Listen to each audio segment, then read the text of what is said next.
Peuple de la Terre, bonsoir. Bienvenue dans cette édition 82 de Star Nation News.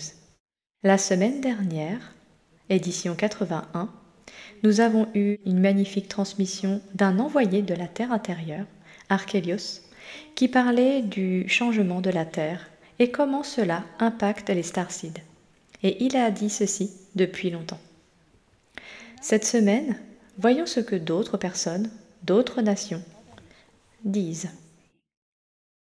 Je vous emmènerai dans la constellation Carmelo-Pardalis pour découvrir une culture très intéressante. Mais avant d'y aller, attachez vos ceintures et c'est parti.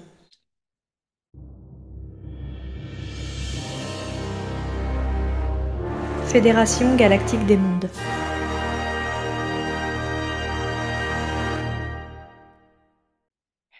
La mission de l'Alliance terrestre sur Titan, lune de Saturne, est terminée.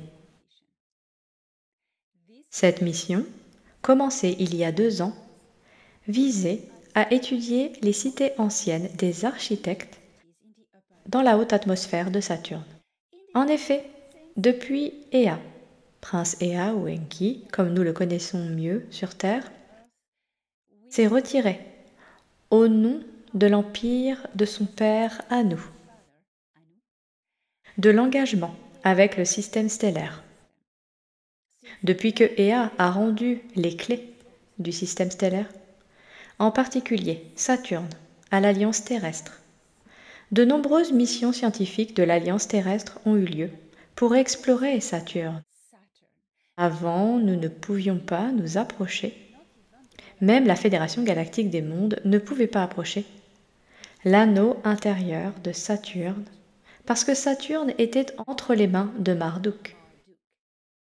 Marduk qui était plus connu sur Terre sous le nom de Lucifer, l'ange déchu.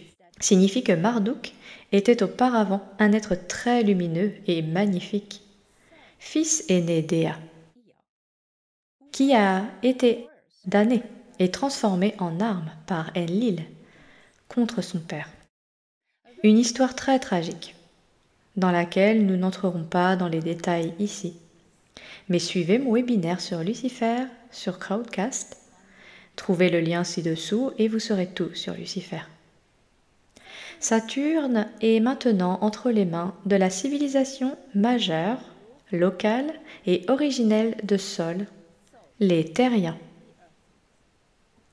Bien que de nombreuses colonies d'autres systèmes stellaires se soient installées dans Sol tout au long du temps, une très ancienne à coup sûr, en particulier celle sur Vénus, d'origine différente, eh bien, l'endémique civilisation originale dans Sol et la Terre. Et ils ouvrent la voie et gèrent le système stellaire. Encore pour le moment, plus ou moins secrètement, parce que vous avez tous entendu parler des accords d'Artémis et des accords de Jupiter. De quoi s'agit-il? En juillet 2021, du 14 au 17, des accords et des réunions majeures se sont déroulées sur Jupiter, l'installation Ashtar là-bas, qui rassemblait des représentants des PDG des principales sociétés sur Terre et de l'armée terrestre, de l'Alliance terrestre, ou chapeau blanc, comme vous les appelez. Cela a conduit à préparer l'après-victoire dans le système stellaire, après que l'Alliance terrestre ait expulsé les sicars reptiliens, et la flotte noire, et les Nébus. C'était parallèle à la fondation, même précurseur de la fondation des accords d'Artémis. Les accords d'Artémis sont en fait la nouvelle flotte stellaire. Je porte ce t-shirt, non pas parce que je suis une geek, mais parce que je veux vous parler de la flotte stellaire. La vraie flotte stellaire a déjà été créée. Elle s'appelle pour le moment Artemis dirigée par la Space Force et diverses grandes entreprises majeures terriennes, militaires et spatiales qui travaillent avec les chapeaux blancs et qui étaient présentes lors des accords de Jupiter. La flotte stellaire existe déjà. On ne l'appelle pas flotte stellaire, on l'appelle pour le moment Artemis. Et c'est l'Alliance terrestre qui se dévoile lentement. L'Alliance terrestre. Il y a aussi l'Alliance de Mars, qui est identique à l'Alliance terrestre, un composé de militaires locaux associés à des militaires de la Fédération galactique des mondes. Sans ces alliances, la libération du système stellaire n'aurait pas été possible. En aucun cas. Grâce à l'Alliance terrestre, l'Alliance de Mars, qui va très bientôt entrer en coalition dans l'Alliance de Sol, nous sommes libres. Cela ne ressemble ou ne semble peut-être pas comme ça tous les jours sur Terre, parce que l'état profond se mêle encore au pouvoir. Il a encore quelques zones d'influence, mais ce n'est pas toujours comme cela semble être. Rappelez-vous, pendant longtemps, vous avez été trompé par les médias grand public, avec beaucoup d'opérations de renseignement qui vous ont fait croire que la réalité était comme ça. Mais maintenant, vous avez découvert que la réalité n'est pas comme ça. Elle est comme elle est maintenant. Beaucoup de choses restent encore dans le brouillard, volontairement maintenues par certaines agences pour vous faire croire, par exemple, que la Fédération galactique des mondes est contre l'humanité ou que l'Alliance terrestre n'existe pas, ou que les reptiliens et les gris sont toujours là. Tout est fait pour que vous perdiez espoir, que vous croyiez que vous êtes fini et que vous consentiez à revenir en arrière vers le plan des états profonds qui vous font créer la réalité qu'ils veulent. Mais tout est fini maintenant. Maintenant, vous êtes aux commandes. Vous créez la réalité que vous voulez. La vérité est que les extraterrestres régressifs ont été retirés de ce système stellaire en 2021 et les dernières opérations au début de l'année 2022. La Terre est maintenant au pouvoir de son propre destin. C'est à vous d'arrêter de nourrir l'état profond restant, en arrêtant de prêter attention à ce qui vous fait peur, ce qui vous stresse à propos de l'avenir, ce qui vous fait paniquer ou perdre espoir, et ce qui cause la division. Regardez toujours les fruits et vous reconnaîtrez l'arbre. Qui critique les lanceurs d'alerte? Les organisations positives. Qui nourrit une rage et une haine envers certaines personnes ou certaines organisations et qui semble déterminé à détruire certaines réputations. Ceux-là sont les outils de l'état profond. Tout ce qui crée conflit, confusion, division, peur, manque de confiance, c'est l'œuvre des forces obscures.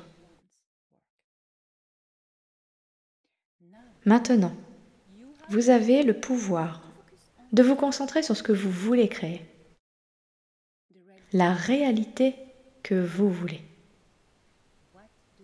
Que voulez-vous que la Terre devienne?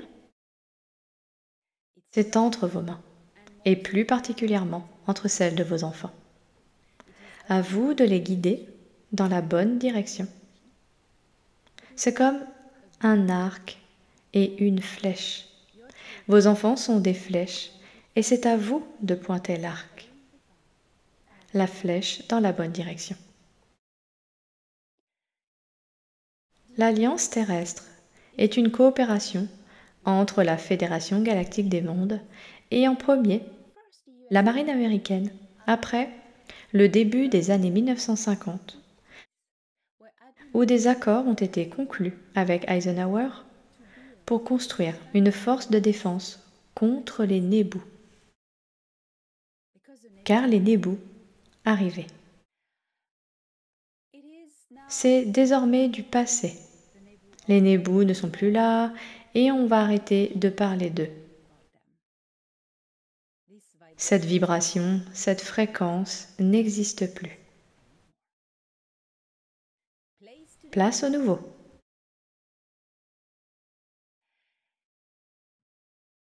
Je voudrais également vous parler d'une information que j'ai reçue de Thor-Han Erédion. Je vais revenir sur cette mission Titan, le retrait de cette mission Titan.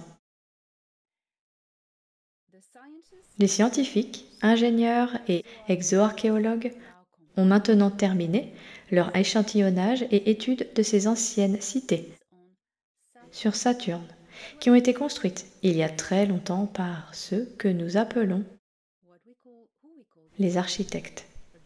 Je vous conseille de lire mon livre Koldas, où je vous dis tout sur les architectes ou les bâtisseurs. Ces échantillons qu'ils ont prélevés dans la haute atmosphère de Saturne, où se trouvent ces cités, ont des capacités spéciales. Ils sont antigravitiques, ce qui signifie qu'ils sont capables de supporter n'importe quoi sur eux. Ils n'ont pas de masse. C'est un matériau d'annulation de masse que les architectes ont créé. Et ces matériaux sont maintenant retournés sur Terre dans des installations des chapeaux blancs. De nombreux échantillons ont été envoyés sur la Lune. La Lune est entre les mains de l'Alliance terrestre. Il se passe beaucoup de choses là-bas, notamment les medbeds et tout le reste. Maintenant, des échantillons ont été envoyés sur Terre pour être utilisés dans de nouveaux matériaux de construction. Vous verrez bientôt, dans les actualités, des informations concernant les matériaux de construction antigravitiques. Aussi, l'Alliance terrestre coopère très étroitement avec l'Alliance galactique unie. Qu'est-ce que l'Alliance galactique unie ?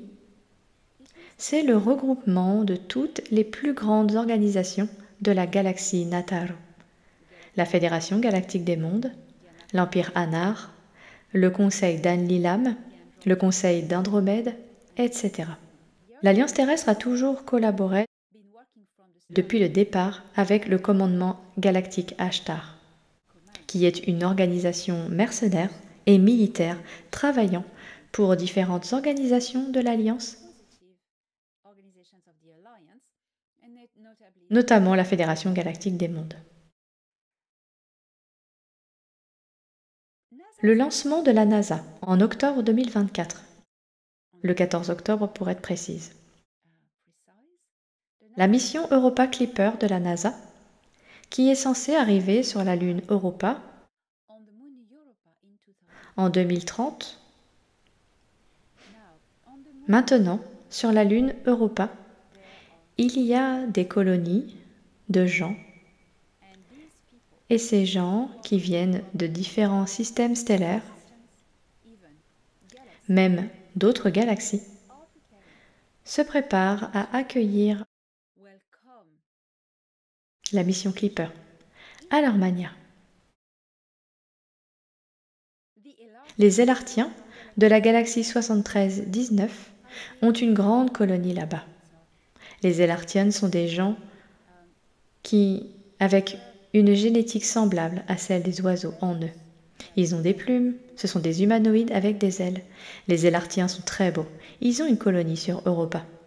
Et ils sont en quelque sorte aux commandes car ils sont membres des ensemenceurs. Il y a beaucoup de vie sur Europa. Elle regorge de vie et notamment de vie animale locale. Il y a beaucoup d'océans.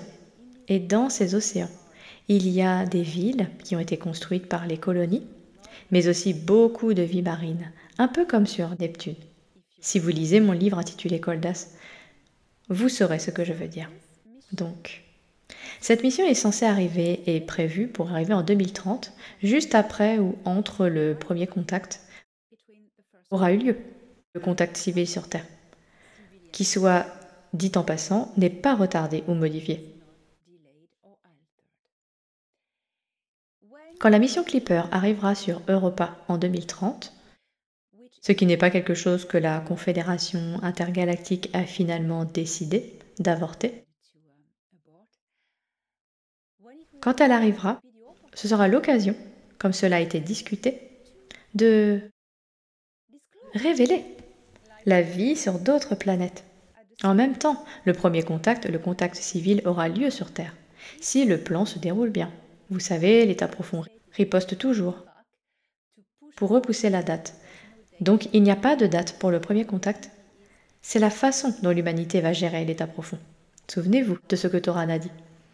Ce n'est pas la grande révélation qui vous libérera, mais vos efforts pour vous libérer qui apporteront la grande révélation. Et par la grande révélation, il voulait dire le premier contact, la révélation majeure. Vous entendrez parler de changement, de direction. Dans l'espace de la mission Clipper, vous entendrez bientôt parler de certains changements ou modifications dans les paramètres de cette petite sonde particulière qui va là-bas, à la recherche de vie. Et c'est parce que les décisions ont changé. Ils ne vont pas embarquer dans la mission, mais l'utiliser comme un outil pour révéler la vie sur d'autres planètes. Et il va y avoir des choses étonnantes. Comme Mars aussi, qui sera révélé comme portant la vie. D'abord des micro-organismes, et puis une vie plus grande lorsque le premier contact aura lieu avec la Terre. Alors que se passe-t-il sur Mars? Eh bien sur Mars, il y a la terraformation en cours. Et cette terraformation est opérée par l'Alliance terrestre, bien sûr, mais surtout par la Fédération galactique des mondes, qui a des bases là-bas, avec des colonies alpha-centauriennes de Celo et d'autres mondes de ces systèmes, Alpha A, Alpha B et Beta Centauri. Et il y a aussi une grande coopération avec l'Alliance terrestre pour changer la composition de l'atmosphère en utilisant des perchlorures, des champignons et des éléments chimiques qui ramènent lentement l'atmosphère de Mars comme elle était avant elle, avant qu'elle soit effacée par l'explosion de la 5e planète, pendant la guerre horrible qui s'est produite il y a très longtemps. Mars avait une atmosphère. Elle en a une actuellement, mais l'atmosphère de Mars était comme celle de la Terre il y a longtemps. Et Mars était la sœur de la Terre il y a longtemps. Et donc la Fédération galactique des mondes ramène Mars à son état d'origine. De telle sorte que tous les gens qui ont survécu et qui ont vécu dans des installations souterraines, allant rarement à la surface, peuvent maintenant s'installer à nouveau à la surface. Nous rendons aux Martiens leur planète d'origine, et c'est fantastique. Cela n'aurait pas pu être fait avant. Que se passe-t-il vraiment, maintenant? Parce que maintenant, Mars a été libéré en 2021. Les reptiliens Sicars et la flotte noire n'ont plus le contrôle de Mars. Mars a été libéré.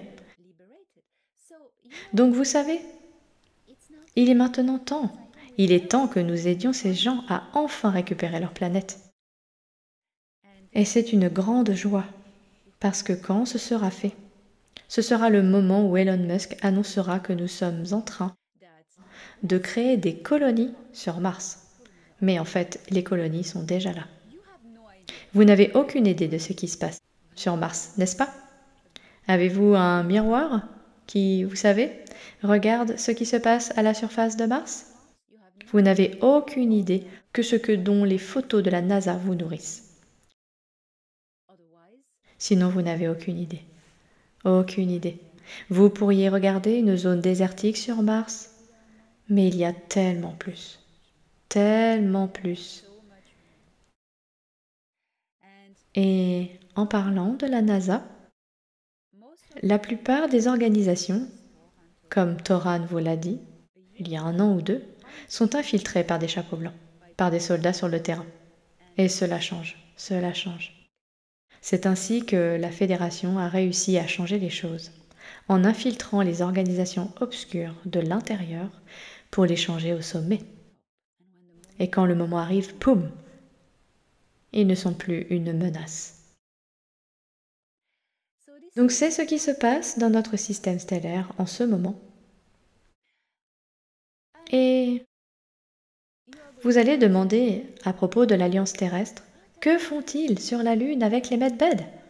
Les medbeds, qui ont été produits en masse par l'Alliance terrestre, avec la grande aide de la Fédération galactique des mondes, sont maintenant mis en œuvre sur Terre, lentement, lentement, en commençant par l'armée, dans les installations souterraines des chapeaux blancs, où les vétérans et les soldats sont soignés, et aussi les enfants sauvés des souterrains.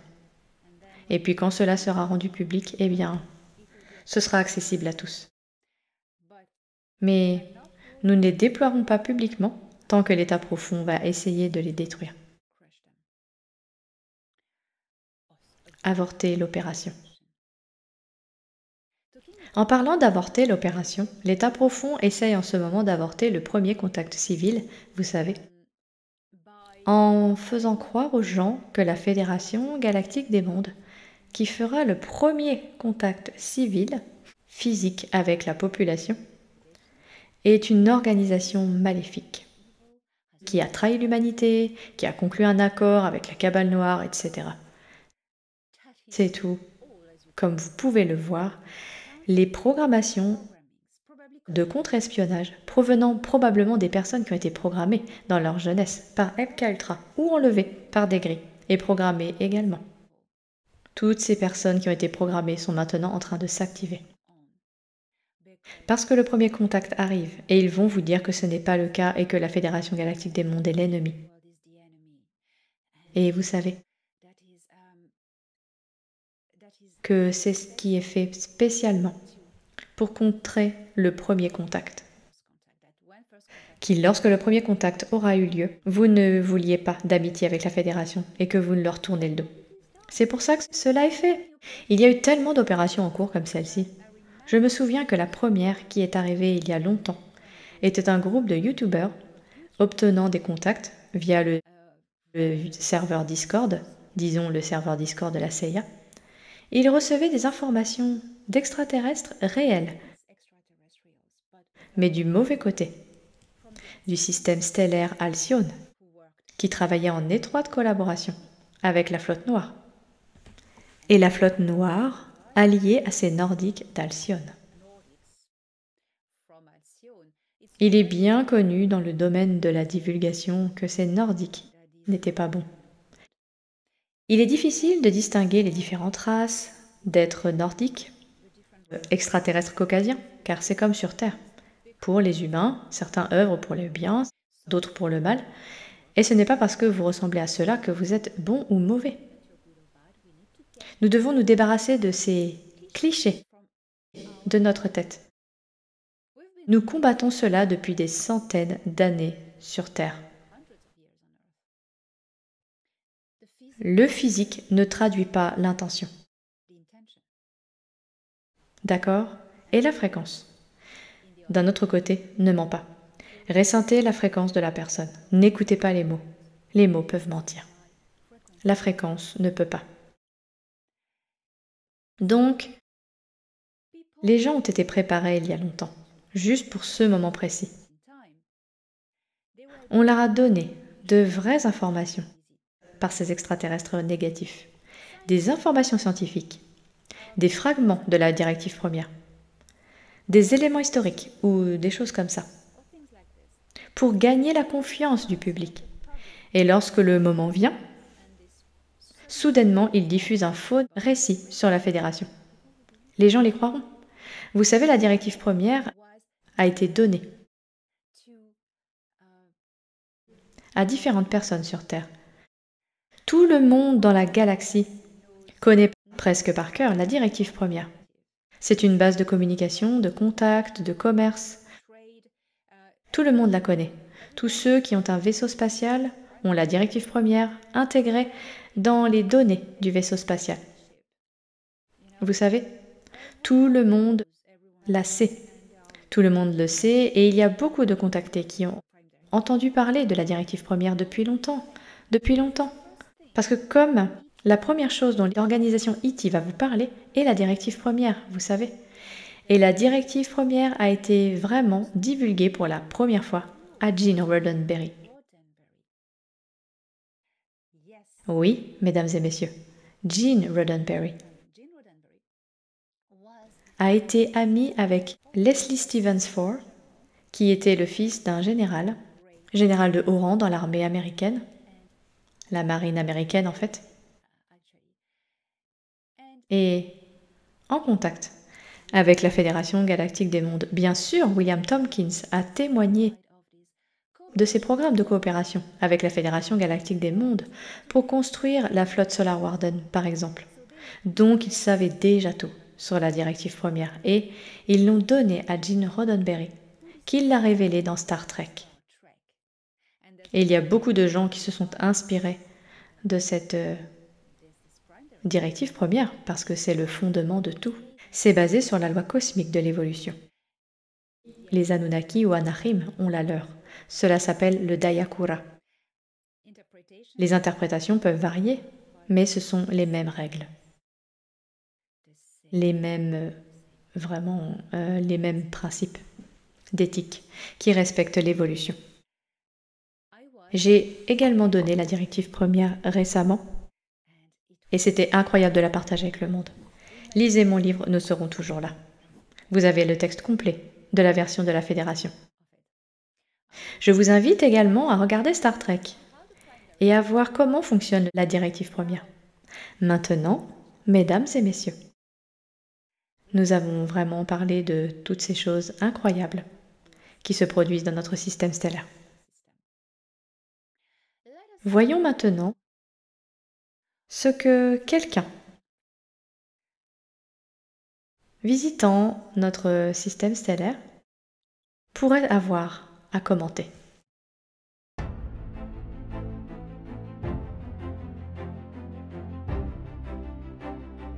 Nouvelle de Nibiru.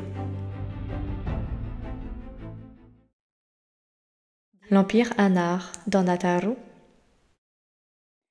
est une branche de l'Empire Anar de la galaxie Uraia dans un univers différent, un univers parallèle. Cette branche a pénétré dans notre galaxie à travers la constellation du Bouvier, en fait le vortex d'Arcturus, Arachnara, comme ils l'appelaient, et ils s'installèrent d'abord dans le système stellaire d'Arcturus et d'autres systèmes stellaires à proximité, avant de créer une deuxième branche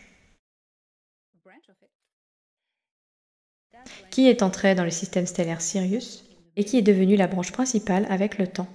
C'est là que réside Anu, l'empereur Anu. Qu'en est-il de l'empire d'Anu? C'est un très vieil empire. Ils ont possédé à un moment donné les trois quarts de la galaxie. Les trois quarts de la galaxie. Et il a reculé du fait que les Sicars montaient en puissance. Les Grinebu montaient en puissance. Le pouvoir d'Anu reculait, mais est toujours resté comme une personne, un tiers. J'ai des difficultés avec les tiers et les quarts aujourd'hui. Un quart, en fait, des territoires galactiques de Nataru. Anu a appris ses leçons. C'est un immortel. Il a vraiment vécu beaucoup d'échecs et de victoires. Maintenant, il sait. Il n'a plus soif de pouvoir, comme il l'était bêtement au début, et qu'il l'a piégé avec la reine Tia des Sicars. Si vous voulez en savoir plus sur toute l'histoire d'Anu, Enlil et Enki, lisez Atra Aziz, Enuma Elish, Genesis Deridu, les textes anciens. C'est là que se trouve la vérité. Et j'ai aussi écrit un article qui vous dit exactement qui est qui. Qu'est-ce que je dis dans cet article? Je dis que le prince Ea est l'héritier de l'empire Anar et que depuis l'arrestation d'Enlil, les choses s'améliorent. Ea est de retour au pouvoir, ce qui signifie qu'il seconde son père, Anu, il l'assiste, et Anu l'a promu ambassadeur de la paix dans Natar, un ambassadeur Anar de la paix. C'est ce que fait Ea en ce moment. Il va et vient essayant de résoudre les conflits et les situations dans la galaxie. Et il est très très bon. Même les situations pour lesquelles l'Empire Anar n'est pas impliqué, Ea va quand même y aller et essayer d'aider les négociateurs à trouver une solution en tant que médiateur. Et c'est un médiateur de paix en fait. Il réside maintenant toujours dans le système Sol. Il va où il veut, vous savez. Il vit sur son vaisseau Nibiru, qui n'est pas une planète. Et maintenant, le Nibiru est dans la haute atmosphère de Jupiter. Il change parfois. Il aime l'intimité. Et c'est un excellent moyen de se cacher là-bas, dans l'atmosphère de Jupiter. Personne ne vous trouvera là-bas. C'est très... pour dire tourmenté et sombre, et pour cacher un vaisseau là-bas, c'est le meilleur endroit. Je dois dire que le trafic a augmenté avec le hub de Jupiter récemment. Comment fonctionne l'Empire Anar? Eh bien, la tête de l'Empire est dans le système stellaire Sirius B, la planète qu'ils appellent aussi Nibiru, mais c'est un monde natal pour le moment, le siège du pouvoir. Ce n'est pas la planète vagabonde, d'accord? Ce que nous avons pris pour la planète vagabonde était le vaisseau d'Ea, qu'ils appellent aussi Nibiru. C'est comme si vous appeliez un vaisseau spatial qui part en exploration, la Terre 1, la Terre 2, quoi qu'il en soit. Donc, dans le système stellaire Sirius B, que les Anarim appellent eux-mêmes Ashtari, vous avez Ashtar. Ash, la lumière, Tar, le siège. Ce sont toutes les mêmes langues, les anciennes langues racines de la zone qui a passé Ashkera, telles que les Tashkeru l'appellent Ashtari, comme les Anarim ou Ananaki les appellent. Vous savez que ce sont toutes les mêmes langues racines. Donc je ne vais pas prêter trop d'attention, juste vous casser la tête, votre cerveau avec ça. Sachez juste que sur la planète du système stellaire Sirius B se trouve le siège de l'Empire Anar qui a été non divulgué à la Terre pendant longtemps. C'est pourquoi je n'en ai pas parlé dans mon premier livre, parce que ce n'était pas une époque où les gens le savaient. Maintenant vous le savez. Anu est un empereur. C'est un Ata Ra. Ra signifie dirigeant suprême et Ata Ra, empereur au-dessus des dirigeants suprêmes. Ok? Marduk était Ra sur Saturne et Enlil était un militaire Ra et Enki n'était pas un Ra. Il n'avait aucun pouvoir. Il était généticien et un gardien de la Terre pendant un certain temps. C'est tout. Maintenant, Enki ou Ea. Ea n'a plus le titre de Enki. Gardien de qui? Nous devons arrêter de l'appeler Enki. Ea est Satura ou Satra. Il est prince. Sat ou Satu signifie prince. Satura, prince de l'Empire. Et il est dévoué à apporter la paix. Il a été très impliqué, il est toujours très impliqué dans l'Alliance terrestre.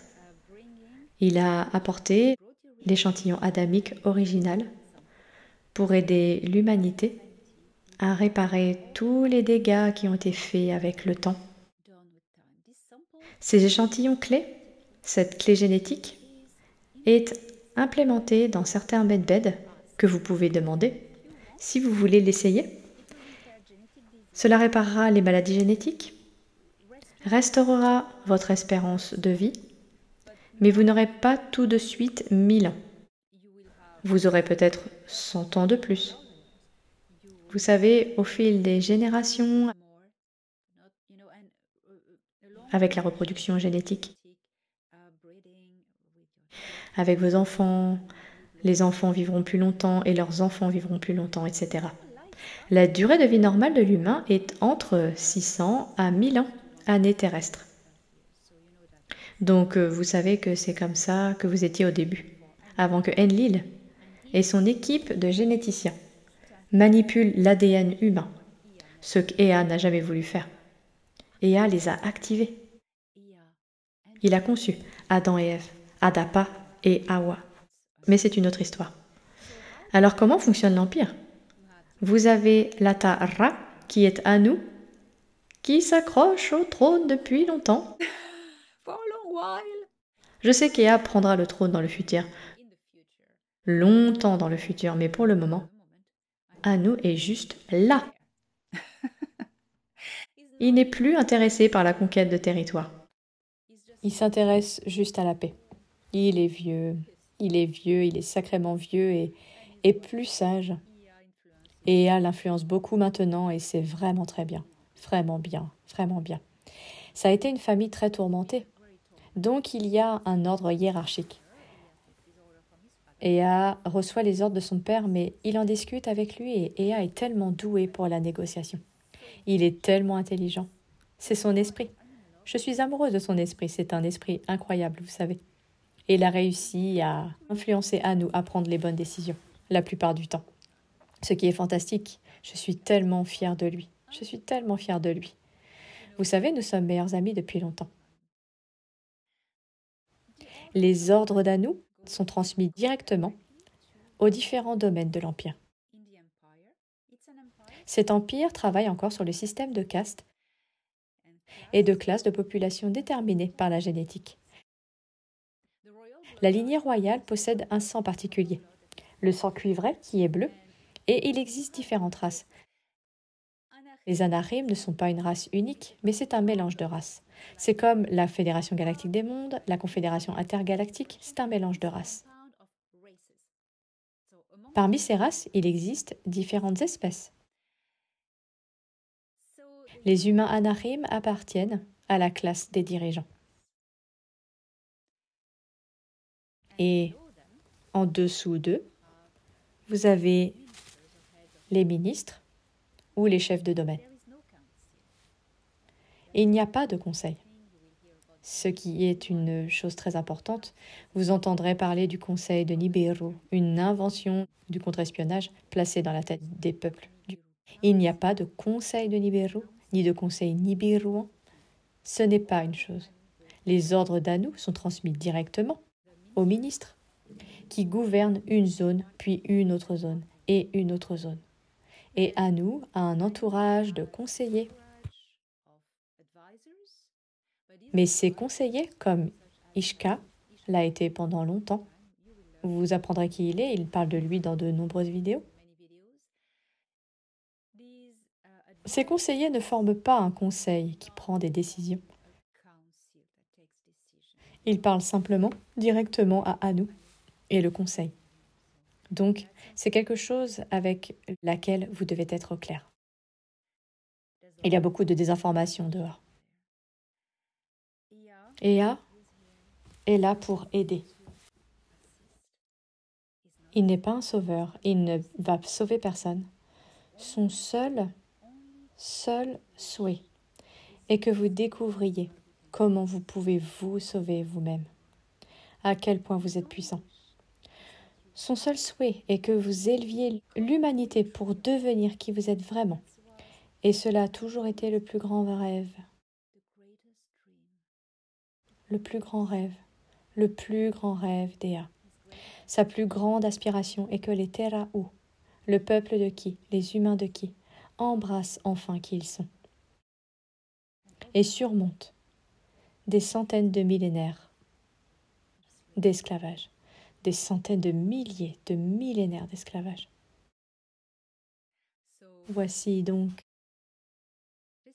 quelque chose dont vous devez être conscient. Lisez mon article à ce lien et vous verrez exactement ce qui se passe. Maintenant, magnifique, magnifique peuple de la terre, je vous invite avec une grande joie à visiter la constellation du Camélopardalis. Les gens que vous y rencontrerez sont des gens surprenants. Mesdames et messieurs, veuillez accueillir les Lerbes Erket. À la semaine prochaine.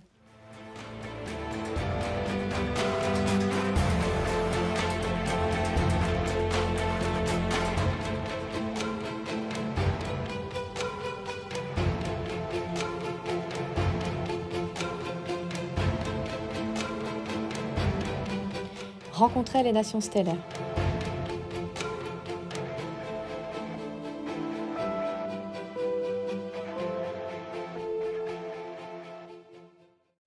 Analyzing data. Constellation Camélopardalis, système stellaire Juruyatam, culture Lerbe Erket, planète Wuni. Les Lerbes sont une race reptilienne pacifique et hospitalière qui réside sur Wuni, la troisième planète du système Juruyatam, en orbite autour d'une étoile rouge de type spectral K13. Ils sont végétaliens et ont bâti leur société sur les principes du respect de toutes les formes de vie et de la garantie de leur droit à vivre et à s'épanouir rapidement et joyeusement. Les Lerbes valorisent la communauté et ont un sens aigu de la famille. Ils élèvent leurs enfants pour qu'ils soient des adultes respectueux et responsables.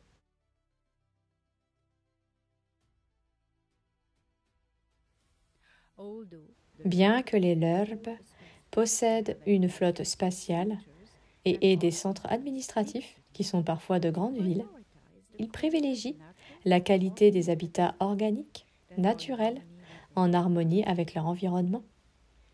Ils sont membres de la Fédération galactique des mondes et de la Guilde galactique des marchands. Les Lerbes partagent leur planète avec une culture non spatiale, les Erket, une espèce reptilienne pacifique, sous-espèce des Lerbes. Extrait du livre Encyclopædia Galactica, tome 1. Disponible sur Amazon et helenadanan.org. Helena Danan, auteur, Encyclopædia Galactica.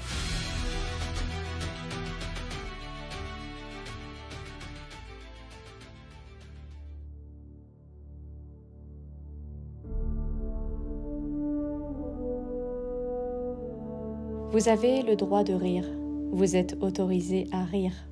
Vous êtes en droit de rire.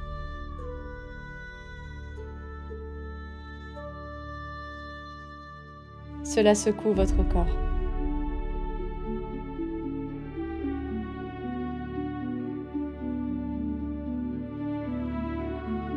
C'est comme une fontaine de joie, et plus il y a de rire, plus le son crée de la couleur et de la lumière.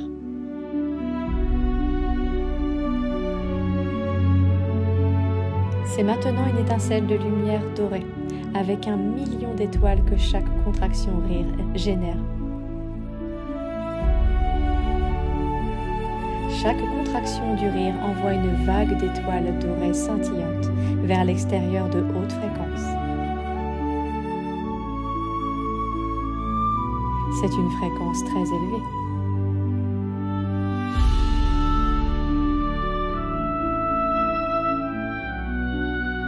Quand vous trouvez l'enfant rieur en vous, rien ne peut vous nuire.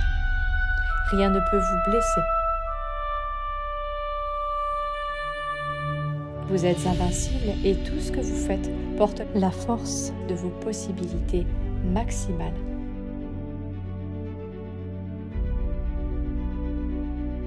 riez à l'intérieur et gardez à l'extérieur l'armure du guerrier, la force de l'enfant rieur et la force du guerrier. Oui, vous ressentez cette énergie dans votre poitrine. C'est la haute fréquence.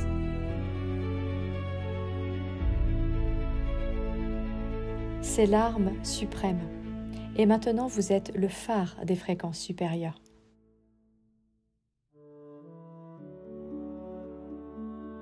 Des vagues pulsantes de lumière émanent uniquement de vous.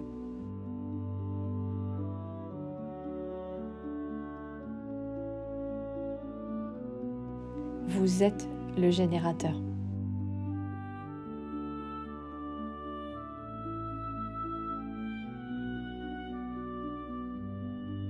Extrait de La méditation du rire de l'enfant par Anax.